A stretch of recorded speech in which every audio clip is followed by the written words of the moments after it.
In this video, we're going to be giving every fighter in Smash Ultimate introduced in Melee one more move. I've noticed so many missed moveset opportunities in the game, with some characters bafflingly not using some of their most iconic attacks and abilities, but today, that all changes. Some of these new attacks are going to be simple, but as we get further and further on to the video, you'll notice that many will change the way that we think about these fighters, with the only real rules being no variants too close to existing attacks to reduce repetitivity, but none that are too complicated either, as that would be completely unrealistic. Let's get into it. Princess Peach, despite being kidnapped much of the time in the Mario games, does indeed have a lot of untapped moveset potential. Guess she's untapped in more ways than one, huh? The main source to draw from for this has gotta be Super Princess Peach from the DS. This is the main game where she's had a starring role, and a unique mechanic within it was the emotions. There are 4 vibes that Peach can get in the game while filling the scepter, with each of them doing something different. And while I firmly believe that they should all be in the game in some way, this would be a near complete character overhaul if they were all implemented to the fullest extent. I feel we should either focus entirely on one, which would be kind of awkward, or we could try to tone down each of these abilities to make it a somewhat realistic singular move, like Shulk's Monado Arts. Let's go with the latter option. In a menu of 4, Peach could select which of these she'd like to use, with the rest being on a cooldown timer. Joy will be used to increase her height in jumps, Rage will increase the knockback of her attacks to reference how she can make the ground shake with it in the game, Gloom will cause her to run faster, and finally Calm will cause her to gain some health while it's active. Again, it's not using the Vibe Scepter and all that, but I feel this move would make her a lot more unique of a character overall, and it should definitely be the choice if there was one more slot. Bowser is a pretty disappointing moveset in my opinion, and there are many reworks that need to be done, but let's start with just one move, and an attack that I think would be pretty cool is a hammer throw based on his early appearances in Super Mario games, where he could chuck him at our favorite plumber. Or is he really a plumber? We don't know about that. This is one of the scariest sights when unprepared in the series, I've got to admit. Again, like Peach before him, there are so many different abilities that are possible here, but there's a couple more reasons for why I chose this one in particular. First of all, Bowser doesn't have any projectiles outside of his standard fire breath, so it's pretty natural as an idea to add one akin to Simon and Richter's throwing attack. And second of all, if there were to be a dry Bowser Echo Fighter sometime down the line, it could be so natural to transform this attack into his iconic Bone Throw. So it's opening up some possibilities for the long-term hypothetical future. Even if this was just for the standalone impact though, I think it would be very justified to reference this iconic ability historically. Ice Climbers have a variety of ice-related attacks, well, obviously,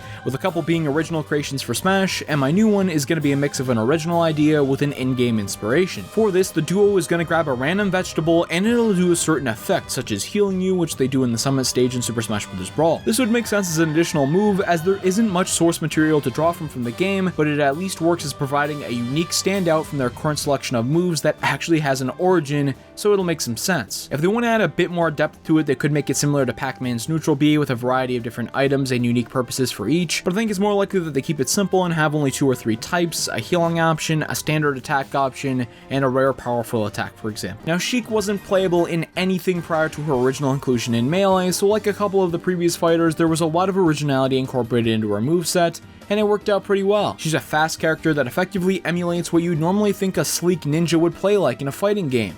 But what else should we include in her moveset? My idea is to use the Goddess's Harp. Now, throughout the series, there have been many different uses for it, so I think in Ultimate, if played for a certain period of time, it would create a temporary power boost, or if you want to go the healing route, a la Wii Fit Trainer, that could potentially work as well. Regardless of the specifics, I think that if Sheik were to be getting one more move, this would have to be near or at the top of the list in terms of likelihood and fan requests, as I know a ton of you mentioned it in the comments in the last episode about Smash 64 fighters. For Zelda, since she's a character who heavily relies on ranged combat at this point in time, I'd like to give her a powerful up-close attack to contrast with that and balance her from being mostly a zoner. We're gonna do this by giving her the Rapier, which she uses in Hyrule Warriors. In her current moveset for a forward tilt, she uses a mini magic blade, but this is obviously different and it would have a larger range in this case, likely being put in the role of a smash attack. If not this, then maybe some sort of healing option could work instead, as that may fit the character better thematically, but in terms of a complement to her moveset, I see no better option than using the Rapier. Dr. Mario is one of those characters where there's a lot of free reign in terms of his moveset due to the lack of source material. I'm not saying that there hasn't been many Dr. Mario games, there obviously have been, but in the titles, the viruses play most of the role as opposed to Mario himself. And unless you want to allow Dr. Mario to use the viruses, which doesn't really make sense since that's what he's battling in the games, I think we should go with an original move idea here. My choice is to use a test tube or some other flask filled with a poisonous liquid, which will stay on the stage in that spot for a while, either inflicting a bit of damage to the opponent, slowing them down, or some other undesired effect. This would be a nice change of pace for his moveset, and a medical-based attack fits so well with the doctor theme. The damaging medicine could also be a reference to how he's allegedly not really a doctor, which is kind of concerning. For Pichu, instead of just copying my ideas for Pikachu as we went over in the previous episode, we're going to give him a different electric type attack, with this being Nuzzle. This is a move introduced in Generation 6 which deals a small amount of damage with a secondary effect being paralysis to the opponent. We're not going to have it work identically obviously since Smash has no permanent paralysis effect, but you can get stunned in the game, and this is going to be a counterattack option of sorts. When an opponent gets in close, Pichu will stun them with the Nuzzle, and they'll be vulnerable for a very short period of time where they could be punished with another attack. This would be a pretty fitting move for the character. For Falco, my first choice would be using the bomb from Star Fox Assault. This would be a great zoning option for him and would spice up his moveset a bit since he's mostly just been a lamer version of Fox for the majority of his run. Yes, I had to say it. Is that a hot take? Are people really gonna get offended by that? Regardless, I feel there could be a short timer between the explosion and when it's placed to differentiate it from most of the other bomb attacks in the game, although I wouldn't like you to have as much control over it as, say, Link's Breath of the Wild bombs, for example. But giving Falco another option for distance play and Fox a better option for dealing damage up close, I think with just one more move, Smash could bring out such a more defined difference between the two. There's more available than just making Falco a slower version of Fox, guys. Marth is going to be an interesting beast to tackle, and you may not think that at first glance because he has an entirely melee moveset. All of his attacks are up close, akin to Captain Falcon from the N64 episode. We switched it up in that case by giving him a ranged attack, but that was mainly just because it was a great fit. With Marth, there isn't a natural fit here since in his game he really only uses physical attacks anyways, and it's kinda nice to have a few characters in this game with no range too. This is why I'm going to be giving him a spinning slash attack with his falchion. This is going to be in a similar vein to Link's up special as well as Dr. Mario's down special, although I don't think he should be able to get nearly as much elevation off the ground. It's mainly just going to be focused on the attack itself. I feel this would be good at keeping Marth physically based, as we gotta have some characters like that, even if he was getting one more move. Roy is going to be a little bit different coming up, we'll get to him in a minute. Now for young Link, yes, I'd love to see him use the transformation masks as much as the next guy, but this is a very large scale addition that would likely require a whole character revamp to get right. Significantly more than Peach would ever need to use the emotions, so we can maybe discuss that in another full-length video in the future. Comment below if you'd like to see that, but for this move, I'll go with just one ability being the Mirror Shield. This is a recurring item in the series which is used a lot by the young version of Link in particular. The Mirror Shield in-game is mainly used to reflect magic attacks, and I know the Links currently have an ability that allows them when standing still or crouching to not take damage from most projectiles, but this one would actually be a reflector to add some more strategy to shield use. With the shield of the character being this important of a design mechanic, it makes sense for at least one of them to have an actual move based on it in a similar vein to Pitch Shield, and if we're not getting a complete moveset rework with the masks, this is definitely the way to go in my opinion. Moving on to Ganondorf, one of the most complained about characters over the years for mainly just being a Captain Falcon clone,